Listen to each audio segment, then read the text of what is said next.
Ito yung amplifier na nabili ko sa Lazada na hindi ko pinagsisihan. Kasi sa price niya na 700 pesos kasama na shipping fee, talagang satisfied ako sa quality ng sounds, sa performance.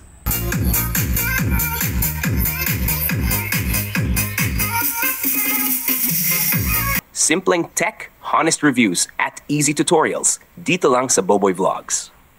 Lalo na kung mahilig kang kumanta, nako, ang ganda ng quality ng echo niya.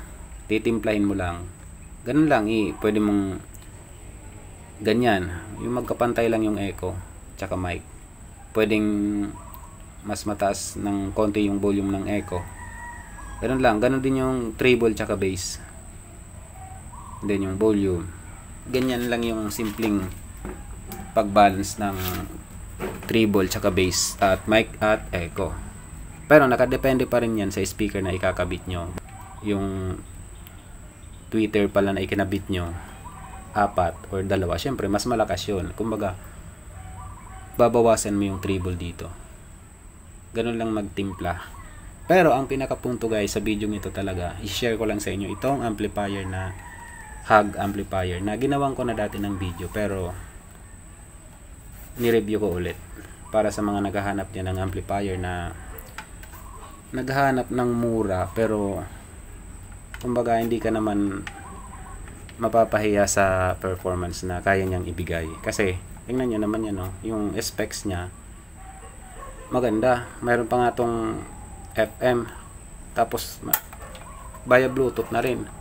Pwede ka pang makapag-play ng music gamit ang memory card or USB, di ba? Tapos mayroon tong auxiliary in. May FM, di ba? May mga pindutan pa na kung halimbawa, kasi mayroon din tong remote guys, ito. Kapag walang battery yung remote or nasira na, pwede mo pa ring mapagana kasi may mga pindutan yan dyan. Yung next, yung previous, yung pause.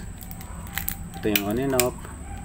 At kapag nasira yung ano niya, yung pinaka power niya na connected sa kuryente, yung AC na power na pang kuryente, magagamit mo pa rin to basta mayroon kang supply na DC na battery na 12 volts 5 ampere. Kahit nga yung ginagamit sa wifi na yung adapter, pwede dito yung 12 volts 2 ampere, pero hindi niya mailalabas yung lakas niya kasi ang mas okay dito na ampere ay 5 ampere, diba? 12 volts 5 ampere. May mga nabibili naman na 12 volts 5 ampere sa Lazada, siguro nasa wala pang 200 pesos guys. Kung halimbawa masira to yung pang AC niya, pwede mo nga itong paganahin sa power bank step up cable lang yung kailangan mo tsaka power bank. Pero hindi niya mailalabas yung lakas niya talaga. Kumbaga yung volume na sana kung AC yung gamit mo or 12 volts DC tsaka 5 ampere, pwede mong isagad, maganda yung quality ng sounds basta match yung speaker. Pag ang ikinabit mo ay converter cord lang na 5 volts to 12 volts DC tapos ikakabit mo sa power bank, kumbaga mahina lang. So guys, kung bibili kayo ng amplifier, pwede nyo i-consider to. Maganda yung ganitong amplifier. Mini lang pero napakasulit. By the way, umiinit pala tong amplifier na to.